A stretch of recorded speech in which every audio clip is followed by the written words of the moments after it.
aujourd'hui et éternellement.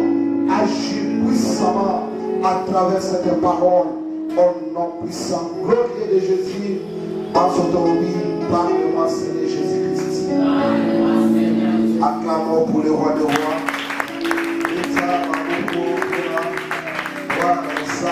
Merci. Okoki kofanda bisikozali. Nzambe apambola yo na kombo na Yesu. Tolobi amen. Amen. Pesa de kaza pele ngote. Ensuite pendant la semaine beaucoup de la paix, la passion côté, la combo na Yesu. Et nous toujours parler sur l'homme qui porte une Christo. Voilà le maison comment. Dans une vérité de la mission des alliés, l'homme qui porte une Christo. Moto oyo amemi un Christo kalebas meki. Moto oyo amemi meki ya mai. Amen. Amen. Nous sommes dans le livre de Luc chapitre 22, versets 7 à 13. Luc chapitre 22, versets 7 à 13. Tout ennemi pour tout temps dans ma communauté. Luc chapitre 22, le verset 7 à 13. Tout en Amen. Les jours de pain sans levain, Mokolo ya lipa ibasa la Pasca arriva et komaki. Et Jésus envoya Pierre et Jean Yesu atindi Petolo na Yohane en disant: akoloba bango allez nous préparer la Pâque okende kobongisa Pasika afin que nous la mangions. Po tolia yango penza. Il lui dit: ayebisi bango où veut que nous la préparerions? atuli Yesu tokosala Pâque yango wapi? Il est répondu: Yesu azongisi voici, tala, quand vous serez entrés dans la ville, tango okota na engunduka, vous rencontrerez un homme portant une cruche d'eau. bokokutana na mutu moko amemi meki ya mai. Suivez-les dans Bino bolanda la maison où il entrera, bisika ya kokota, et vous direz au maître de la maison: bokoyebisa kolo ya ndako, le maître te dit, kolo alobi boye, où est le lieu où je mangerai la Pâque avec mes disciples? bisika wapi na kolia Pasika elongo na bayekoli. Et il vous montrera une grande chambre haute, akolakisa bino suku moko ya kitoko meublée. e babongisa ko penza. C'est là que vous préparerez la Pâque. Pe bisika wapi bokobongisa Pâque. Ils partirent bakendaki et trouvèrent les choses comme il leur avait dit. pe bakuti kaka makambo lolenge Yesu alo. Ils préparèrent la Pâque. Pe babongisaki Pasika na bango. Tolobi amen. Amen. Betela Yesu maboko pour le kombo na ye. Azali Nzambe, azali Yesu o azala bomo. Tolobi amen. Amen. L'homme qui porte une Christo, moto oyo ameni meki ya mai. Awa tomoni Yesu azokende vraiment vers Samon. Et akutani ayebisi bayekoli esengeli tokomi na temps ya Pâque, esengeli bo préparer Pâque nalia na bino Pâque. Mais bayekoli batuni Yesu, mais Pâque yango tokosala yango wapi? Ayebisi bango okota na ville. So okoti na ville, okomona mutu moko ameli mbeki ya mai pe bino bolanda ye.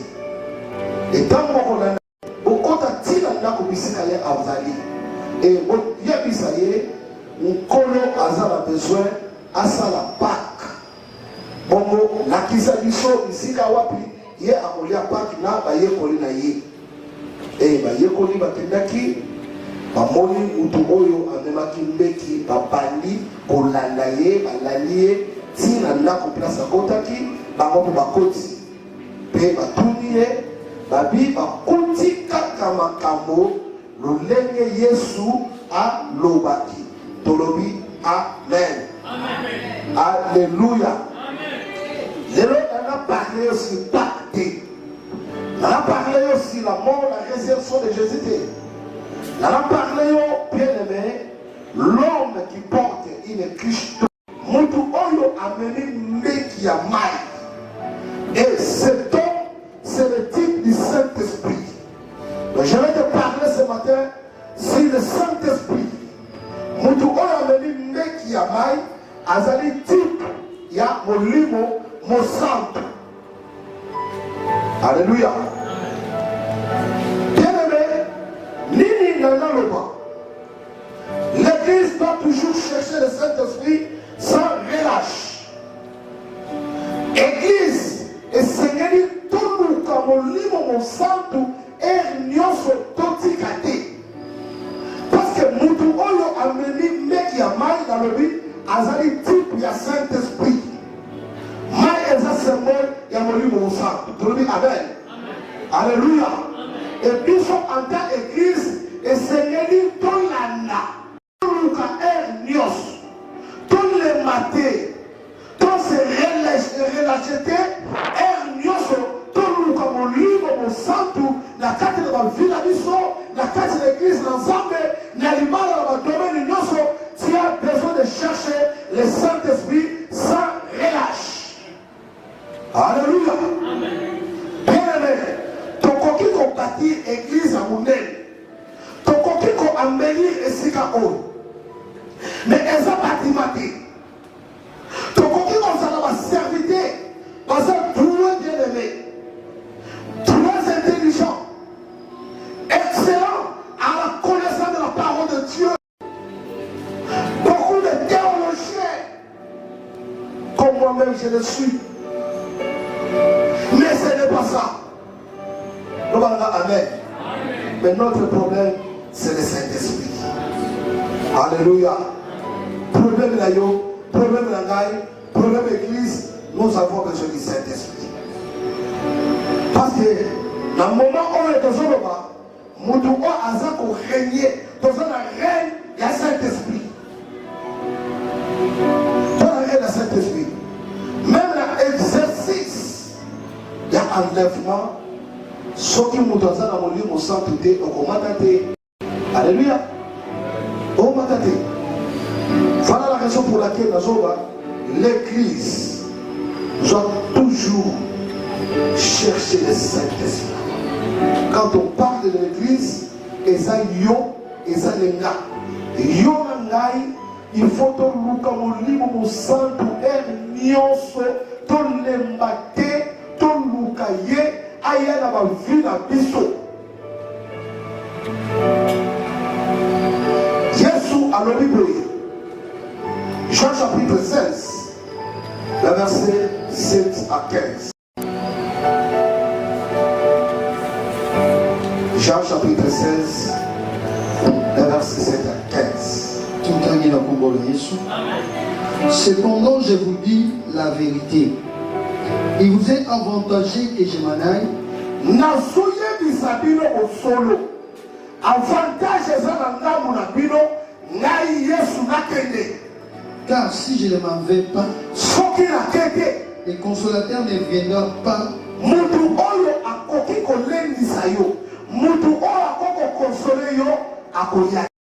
Pas vers vous, mais si je m'en vais, je vous l'enverrai.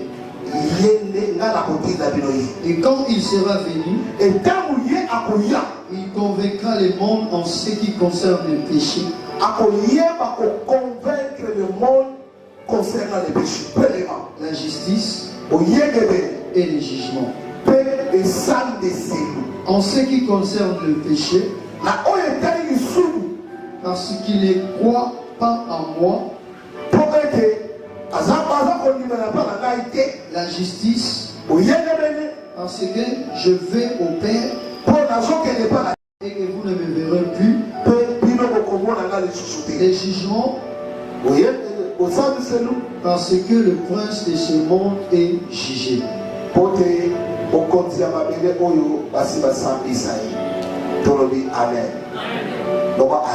Amen.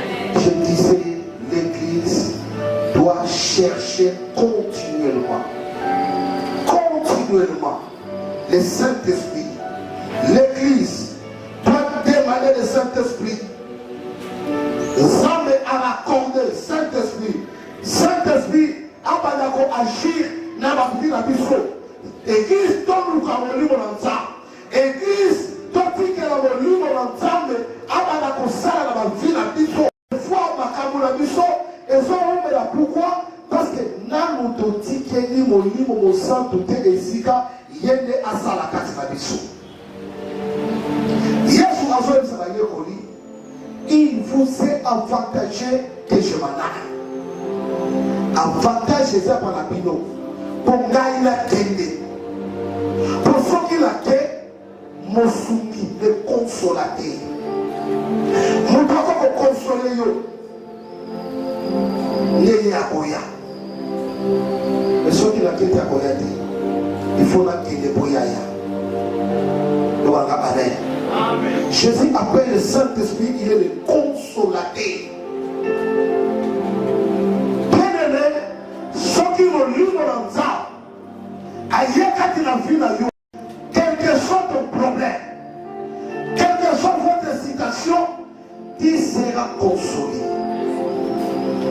Quand tu as des problèmes, tu vas consoler, mais tu vas consolation. Alléluia. Amen. Quand tu vas l'église, tu vas bien. Et mais quand le problème reste. Le problème reste. Parce que nous avons un véritable, un vrai consolateur. Moi, je ne peux pas consoler mon douté. Il va de comment consoler un peu. Voyage peut et comment consoler un peu. Mais il y a une seule personne qui peut te consoler ce matin. Il s'appelle le Saint-Esprit. Il suffit, yonde oti que la esiga, na kata vie na yo, na kata problème na yo, na kata musala na yo, na kata libana na yo, na kata koteka na yo, na kata l'affaire na yo. Tu as besoin de laisser la place au Saint-Esprit d'agir. Pourquoi ma camarade est là? Pourquoi ma citation est demeurée? Parce que tu sais qu'il y a la Saint-Esprit cicaté. Tu as accordé une place de mon côté. Dans le cas de ma vie, dans le ticket, il y a cicaté. Il y a la salle. Aux autres salles de feu, il y a Yomoko. Aux autres Bunda Yomoko. Il y a tant de déceptions dans ce monde. Il y a trop de suicides dans ce monde. Il y a trop de problèmes. La kata mokili oyo. Batumushu bazoba kutu nzambe lokola tazake. Lokola nzambe atikanga. Lokola nzambe se abandona ngai. Te. Nzambe atika kabana na yete. Mais le problème est que des fois, ils ont dit que la cahier est cicatée pour y aller à ça. Mais jour où il y a une décision, mais aussi conscience qu'il faut la dire que la Saint-Esprit à ça, la catavina là. Oui, le Saint-Esprit a conscience la catavina là. Donc, amen. Les consolateurs. Les consolateurs. Quand on a un problème, n'a pas à consoler.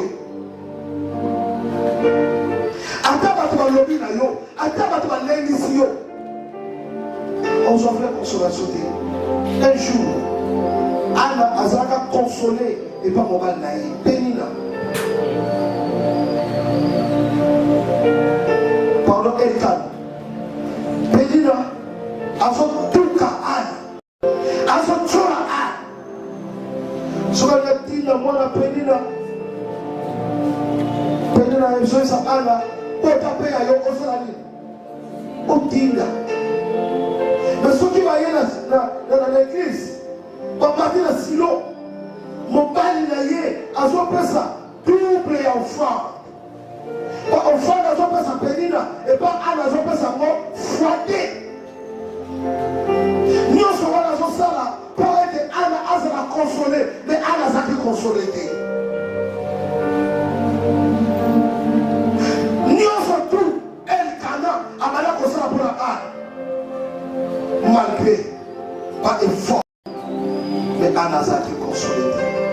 Le bas amène à bien.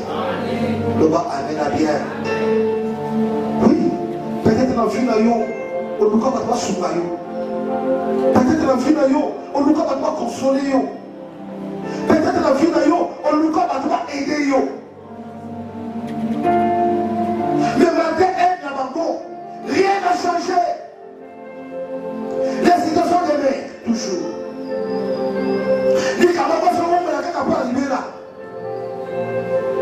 Laisse-moi te dire, ton problème, ce n'est pas l'argent.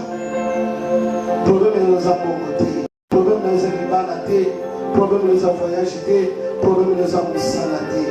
Mais ton problème, c'est que la Saint-Esprit n'a des camots en angoana, des solutions. Alléluia. Anne elle-même, elle avait compris. Malgré mais moi-même je vais chercher le Saint-Esprit, chercher Dieu moi-même. Dans mon corps, il faut dans le cas.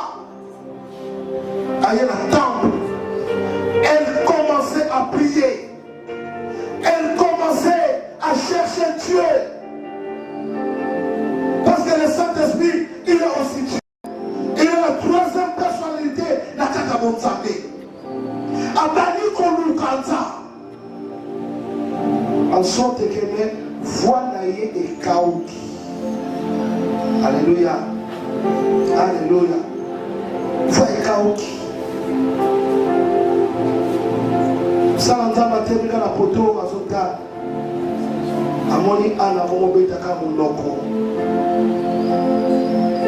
Aïbisi moi jusqu'à quand? Okotika kolango wa masana.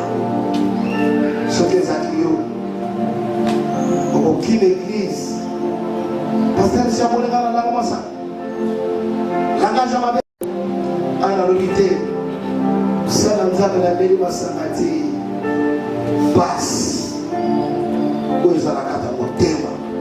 L'amertume dans l'âme.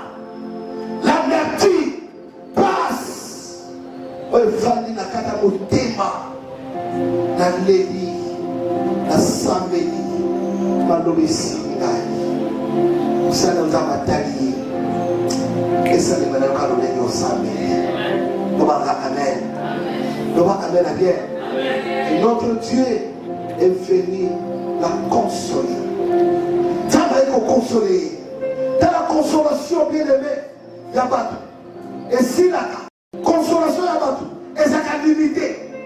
Mais chacun d'entre eux a consolé, on soit vraie consolation. Dans la table, il y a consolation. Maman Zangi Mouana, elle va te presser la mort, elle va l'enisier. Mais tant qu'on a consolé, elle va l'enisier. Mais à vous, moi, à dire la carte du boulot, le bon a amené la bière, le bon a amené le kiga.